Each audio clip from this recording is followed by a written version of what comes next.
Thank you for tuning in to the Invest Charlotte Leadership Summit. You're about to watch panel number 2, Greater Access, Healthcare and Education Leaders Strategies for Expanding Healthcare Access through Partnerships and Workforce Programs. Be sure to like and follow for more content from the top business and thought leaders. Enjoy. Well, thank you so much, Shane. So Shane mentioned my name is Caroline Moran. I'm a shareholder at Buchanan Ingersoll Rooney, and I'm the head of our Charlotte office. I'm an employment lawyer, and I focus my practice on a variety of industries, including the healthcare and higher education industries. So I have seen firsthand that Charlotte's healthcare and education sectors are becoming increasingly intertwined, with strategic partnerships playing a critical role in addressing workforce shortages and expanding access to care. As demand for healthcare services continues to rise, institutions are investing in innovative training programs, pipeline initiatives, and collaborative efforts to ensure a well-prepared workforce and improve patient outcomes. So in this panel, I'm excited to explore how Charlotte's healthcare and education leaders are working together to meet the region's needs, strengthen its talent pipeline, and create a more accessible and resilient healthcare ecosystem. So to kick us off, I have a question for everyone. How critical is the collaboration between the healthcare and higher education sectors in shaping Charlotte's economic future? And also, what strategies are being implemented to expand access to care and workforce development? All right, I'll start with you. Okay, thank you. On the spot first. Yeah, you picked the right seat. Well, for default, but that's okay. Get it out of the way. So education, higher education, could not provide any part of the healthcare workforce without the healthcare industry as a whole, be it the large healthcare systems like you see here in the Charlotte area being Advocate, Atrium Health, or Novant Health, all the way down to the small town private not-for-profit clinic. We couldn't do it without those individuals because there is the classroom component of education across the gamut, but there's also the practical side of what we do, the hands-on, the personal touch, those kinds of things. So without those places, the small clinic all the way up to the multi-facility healthcare system, we couldn't provide the education. So that you cannot say healthcare education without also in the same sentence saying healthcare systems and partnerships, that they are symbiotic with each other. What are we doing? A lot. From a nursing perspective, clinical placement is a huge issue and a potential barrier. Meaning there are, especially in an urban area like Charlotte, I think the last I counted, there are like 52 nursing programs within a 100-mile radius of Charlotte. And all of them want to do their clinical or their practicum or their experiences at the fun places, the large hospitals, the pediatric centers, the emergency departments that have the helicopters and all those kinds of fun things. So several years ago, the North Carolina Board of Nursing said, find alternative clinical placements. Your pediatric experience doesn't have to be in the high-end pediatric unit. It could be with a school nurse. It could be in a daycare. It could be in any of those places. So one of the keys to this is finding alternative clinical placement for our students, regardless of the profession, whether it's nursing, physician, respiratory therapy, or MOA, or medical office assistant. Thank you. Lisa? Yes, I'd like to piggyback on that. I definitely agree. One of the challenges that we do have is clinical placements. So one of the things that Central Piedmont does is actually reach out to some of those smaller places as well, the doctor's offices, the clinics, some of the least popular, I guess, places that you would say as well. We also utilize our simulation centers as well, which is also helpful. So when we work with a collaboration, say with our healthcare partners or our community partners, we try to set up advisory boards and kind of listen to what are the needs of the healthcare organizations. So when we're doing that, we're tailoring those virtual simulations or those clinical experiences when we're developing our curriculum to kind of keep those things in mind, so we can make sure that our graduates are workforce ready. So we focus a lot, of course, on the nursing shortage, but we also keep in mind that there's a lot of shortages also in the other healthcare fields as well. So one of the things that's a central theme in our virtual simulation center is how we work together as a team. So those type of things also branch out into other pathways with different career choices. Another thing that we do is try to look at say like the pipeline upstreaming, with our education and trying to expose our younger K through 12 population as well. And so out of those partnerships has come some interesting, educational development with our curriculum. So, yeah. Excellent. Yeah, the workforce issue has hit dentistry very hard. We lost about 9% of our dental hygienists during the pandemic. I think the key problem here always comes down to money.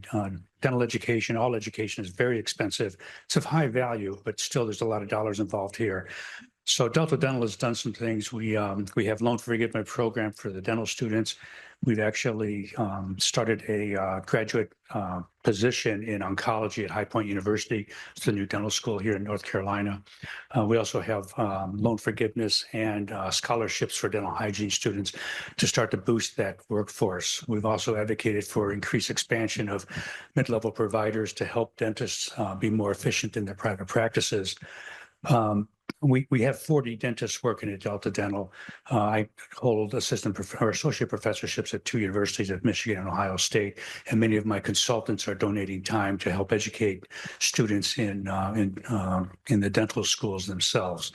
So I think by promoting and helping with the cost of dental education, we can increase the workforce, and by encouraging the younger people with some of our programs to get interested in the field of dentistry, which is a very good field of endeavor, by the way, we can help promote further growth of the dental industry. Excellent. Thank you. Arthur. Mark? Yes, good morning. Glad to join you today. Thank you for having us. And I'll add a little bit different perspective. At OneHealth, we are an independent group of primary care providers, now around 200 that work with Atrium in a joint venture here in the Charlotte market, Winston-Salem, Lake Norman, OBGYN, family medicine, internal medicine, and pediatrics. And so we serve as teaching sites and clinics for many of these students that you're hearing about coming through. We have one of our 8 pillars is education and mentoring, and we absolutely feel like it's one of our biggest challenges and our biggest contribution to the healthcare system is that we are training that next generation. So we take that very serious and work with our partners. I don't have to tell a group of business leaders that the healthcare system as a business is broken as it is today. $5 trillion will be the spend for the U.S. this coming year in the healthcare industry. And many of you know that you're spending between 7 and 9% year over year increase in your own healthcare benefits for your employees. And in the middle of all that, in the next 10 years, we'll have about a 40,000 person shortage going into primary care in particular. So if we're not laser focused on exactly what we're talking about today with collaborating between educators and the healthcare system, we're not going to be in a very good place in the next decade. And I'll share a little bit more around our thought around access, but it really comes down to the people. Even as the folks on the stage before us mentioned, it's all about the relationships, technology, the resources. There's other things we can build around that, but without having the people relationship between educators, students, mentors, teachers, and then ultimately our patients, we will lose this game. So. Well, thank you. Well, not to keep up with the doom and gloom topic, but there's been a disruption in the past half decade, particularly in the healthcare industry, as you all know all too well. So Challenging question. I'll go to Mark this time. I won't. I'll take you off the hot seat. Where have you seen the greatest changes in your organizations, and how is that reflected in the work you're carrying out across Charlotte and in North Carolina? Yes, yeah.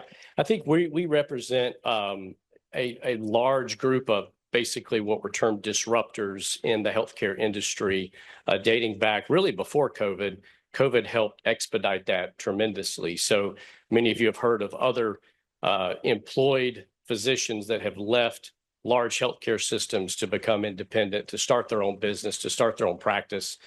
You now have private equity entering into the space by the droves. Technology is going to be a huge disruptor. But with all of these things, if you take a broken system and you layer tools and technology on top of that, you're just going to highlight the brokenness. So at OneHealth, we have a mission and a vision that we are creating the healthcare that we all deserve. Big, bold, bodacious statement that we will not accomplish in our lifetimes. But by setting that standard as the North Star for what we're about and what we're representing and what we're teaching the future generations, we do believe we will make a big difference. And then you take the technology and the other disruptors in the industry, layer that onto that relationship that we're building, then we can make it right. And so we like to highlight the provider-patient relationship at the heart of everything we do. And whatever we build around that relationship. And that includes bringing our students in to witness that firsthand, to see that mentoring in our clinics.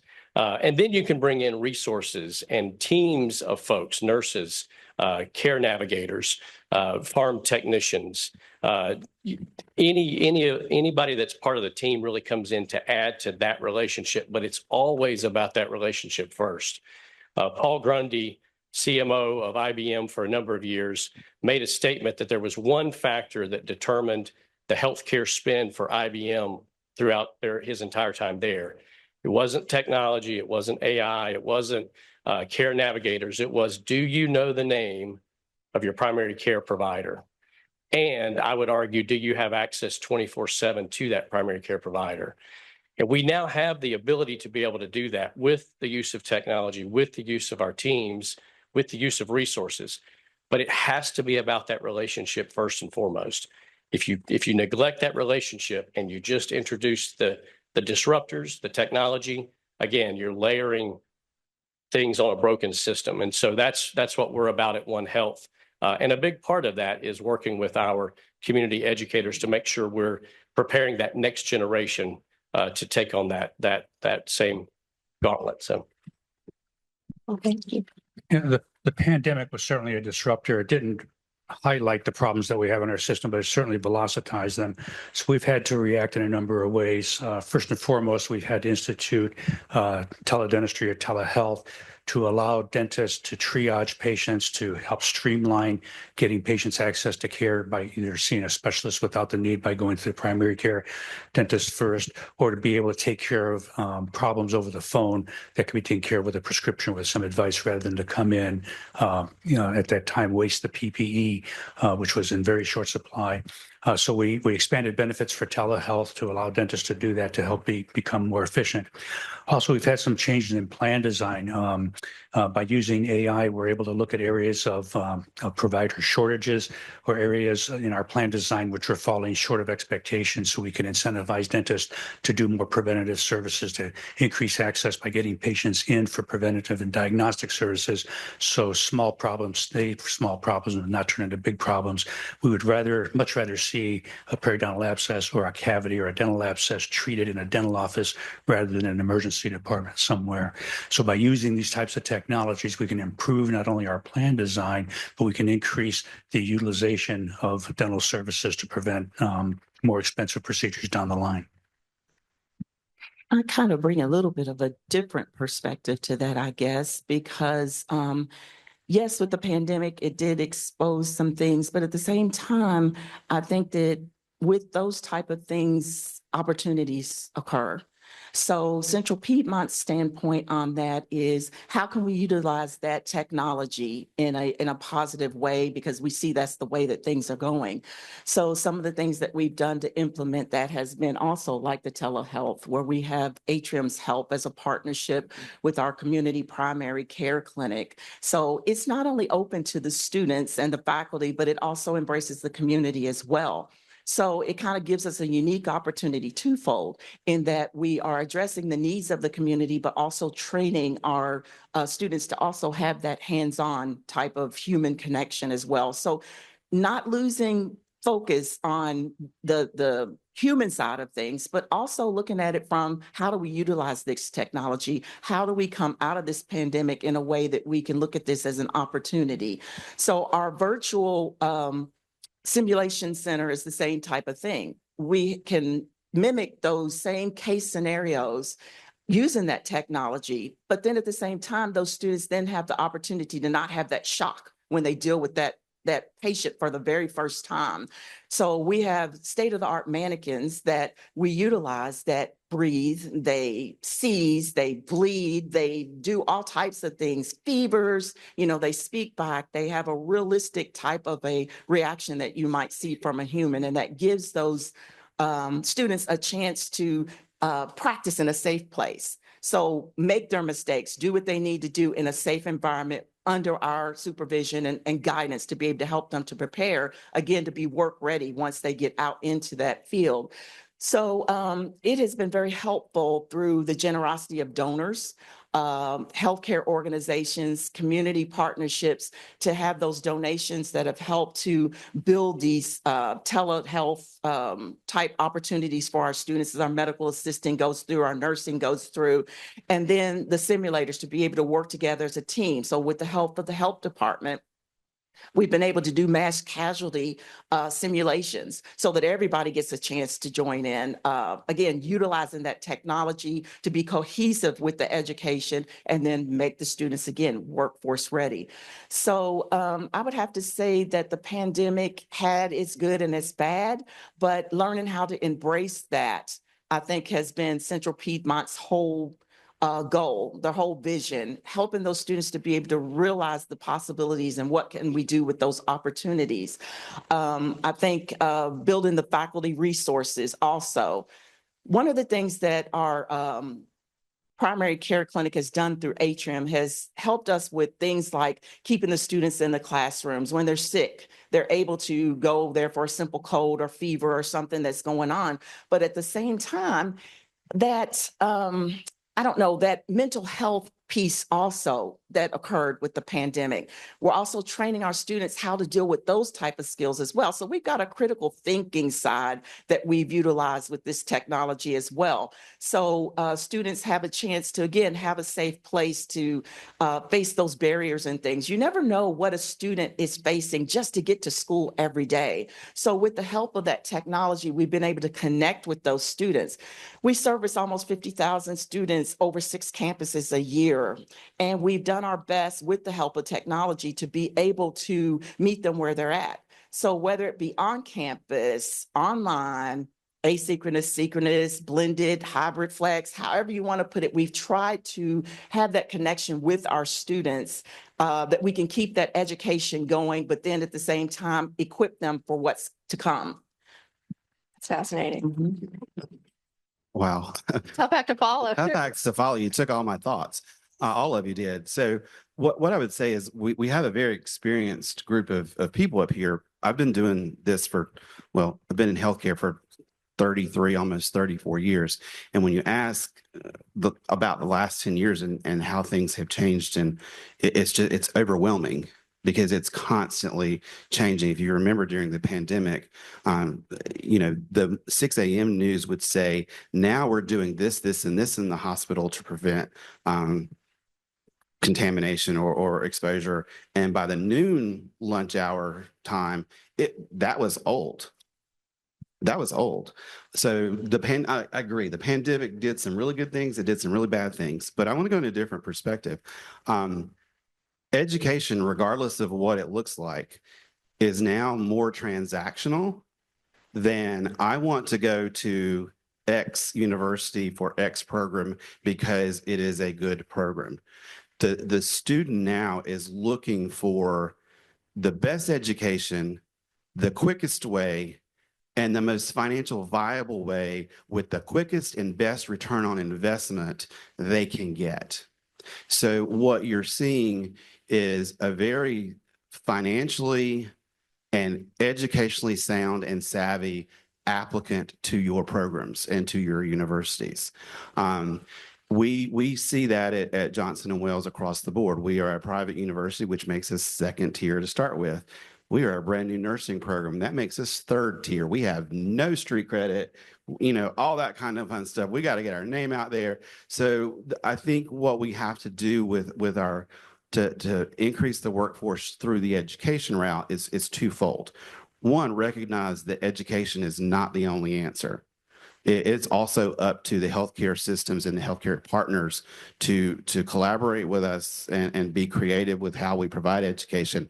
But also, once we educate these individuals, regardless of their role, once they're employed with those systems, big or small, how do you keep them? Because retention and turnover is much more expensive and turnover and hiring someone else is much more expensive than retaining an employee. From an educational perspective, you've talked a lot about what we need to do. We need to look at the new student very differently than when I went to nursing school back in the 1980s. No longer is it if you make an error in the lab that you're out of the program because you're not safe. We now have to go, okay, let's look at that. What did you do differently than what you should have done? Let's do that again. And one of the things that we do, you talk about the simulation and AI and all that, the simulation center at Johnson & Wales in most places is a safe space. No one fails in the simulation center. I tell my students, if you kill this mannequin, it's a Microsoft product or an Apple product. I hit the button, and guess what? She breathes again, okay? If it's a real patient, we're going to be hitting a lot of buttons, and they may not breathe again, okay? So it's a safe space. It's where we allow them to make mistakes. And what we have found is through the years that if students didn't understand the ramifications of a mistake, they never understood the consequences or what it really looked like. So allowing them to make the mistake is huge. So one of the things we're doing at Johnson & Wales for our new person coming into nursing in a nursing program is we really looked at cost and how to maintain the cost to the student and keep it as low as possible. So we opted to do a all-inclusive tuition package. So our tuition is the set price, and right now it's $61,000 for a 4-semester program. But there are no hidden fees. There's no textbooks. Well, we have textbooks, but they're part of the tuition. You don't have to go buy your own stethoscope. You don't have to go buy your own uniforms. You don't have to buy your own. Remember how when you were in school, your textbook had that augmented, you had to fill in the code and still pay another $50 on top of the none of that exists. When we tell you your cost before any kind of scholarship or reduction is $61,000, it's $61,000. The only thing we're making our student pay for is the computer that they bring with them, paper pencil if they choose to use it. And you'd be surprised at the number of people who don't use paper pencil anymore. Blows my mind, but that's okay. The shoes that they wear into the hospital. I'm not going to tell people what kind of shoes they can wear. That's the only thing they have to pay for out of pocket. So that's a very unique and different perspective from a student perspective or an applicant perspective. And I've polled the students both at the Charlotte campus and the Providence campus. And one of the things that drew them to us is the fact that they knew exactly how much this was going to cost them, and they could plan accordingly. So your new applicant to your higher ed, whether it's community college or higher, they are very savvy, and it is a transaction along with the experiences of going to college. That is fascinating. All right, question for Mark. In your interview with Invest, you highlighted preventative care and provider wellness. How is OneHealth empowering patients to take greater ownership of their health? And on the provider side, how is the organization creating the best environment possible for providers to take care of patients? Yes, yeah. We do pride ourselves on that 24/7 access I mentioned earlier, and really consumerism as it relates to our patients.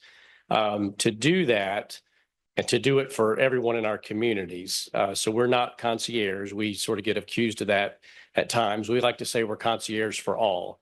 Whether you have insurance, you don't have insurance, Medicare, Medicaid, best Blue Cross Blue Shield plan in the state, we will see you. That's who our consumers are. To balance that 24/7 access and the number of new patients we see per month with our provider and team member wellness. And so I appreciate you bringing up the burnout that I think COVID definitely expounded a few years ago. To do that, we have to grow, and we have to be opening new locations on just about an every month basis to keep up with the growing communities. Our Chief Experience Officer is here with us today. We're really proud of the work we're doing within our practices that's not just focused on the patient experience, but also focused on our team member and our provider experience. And we like to call all of our team members providers. They are providers of care to that patient that's in front of them, or on the phone, a virtual visit, what have you. And so how do we balance that? The field that we're in, it's very tough, very challenging. As was mentioned, you push a button and you have people dying. I mean, we are in a very challenging industry sector. And how do you keep your team members healthy and well? And so that's a big part of what we focus on a daily basis. And we start that, to get back to our students, we have a number of students rotating through, whether they're farm techs, PAs, nurse practitioners, physicians, medical students. One of the programs I'm most proud of is we have a gap year student program. So for folks going into professions where they may need to take a year off, or they're just delayed in getting accepted, which is very commonplace, we now have positions in each of our practices to bring those students in who are very smart, very tech savvy, much more so than me, and to utilize them in a way that enhances the patient experience and allows them that educational opportunity and some credit hours that then they can apply for their application to their professional school. So again, we're laser focused on that very thing of consumerism for the patients, but balancing that with our wellness for our providers. All right. Back to you, David. This past January, JWU celebrated the first cohort of graduates from its accelerated nursing program. Given that nurses make up the largest share of occupations in the healthcare sector, how is JWU and how are other educational institutions working with key stakeholders to supply a much needed segment of the workforce? Well, excuse me, we've talked about that a lot already, is that it is truly a collaborative partnership, and it's about being creative. But it also starts day one with the student, with them understanding that this is not Grey's Anatomy. This is not pick your whatever favorite medical TV show that's happening right now. It's very different. It is very, very different, because they often come in with a very different view of what healthcare looks like. The other thing that we try to stress to them from day one is every time they're in that hospital or that clinic or wherever they're doing their clinical practicum, is that is a working, talking, live interview. It may not be the unit or the facility that you want to work on when you're done, but it's a small world. Everybody's seen the movie 6 Degrees of Separation. Well, it's that way in healthcare and nursing too. So even though you may not want to work on this unit, they're friends with each other. And when I go to apply for unit A, they're going, hey, he was there. He came to clinical. He looked like he drug his uniform out of the bottom of the laundry hamper. He was in the break room all the time. So we try to really hard to invest that our students, that it is a working interview every time they are on the unit. The other thing we do is I have probably weekly or biweekly conversations with our partnership, because it is about the networking and all those things that go with it. I can tell you what every single one of my students are doing at any given point, because of the way we have our system set up and where we're going. It's about working and looking at somewhere other than the big hospitals. We have a contract with the North Carolina Department of Adult Education or Adult Corrections, and they really want our students to go to one of the local prisons. And having toured that, I'm like, this is not the way we've done this in the past. How do I wrap my head around a 22-year-old female in an all-male prison caring for these people? How do you wrap your head around that? Because it's not the norm from what we do, but there's also safety issues, and do you send all of them, or do you choose a specific, which student would fit best? But it's also working with the healthcare systems to get them to understand that not everyone who graduates from a nursing program or an LPN program or a respiratory care program, or you pick it, is going to need or want to work in a high-end critical care unit with all the pretty bells and whistles and things that give you ADD and headaches. We have people who are coming into this who want to be community health workers. They want to work in small nonprofits, or they want to do home health, or they want to be a school nurse. And only recently have a lot of those places started removing that barrier for the new graduate. Because in the past, you got to have 5 to 10 years of acute care experience before you can come do what we do in public health or in home health or as a school nurse. And something has changed somewhere, whether it's COVID or what, but like public health now is opening up to new graduates. You're still required to have a bachelor's degree, but they're opening up to the concept of a new graduate. And so I think the more we look at every possible nook and cranny to have that access, who can fill it. It doesn't take someone with 20 years experience to work in a clinic in a public health department. It takes someone with good critical thinking skills, and the ability to communicate and relate, because at the end of the day, you can have all the AI, all the simulators you want. If you can't communicate and you can't be a team member and you can't relate to your client or your patient, it's over. Well, on that note, this has been a fascinating discussion, so fascinating that we are over time. So I encourage you. I had a lot more to say. There's so much more to say. So I encourage you all to find our panelists and continue the discussion. But I wanted to say thank you all too. It's been fascinating. So. Thank you.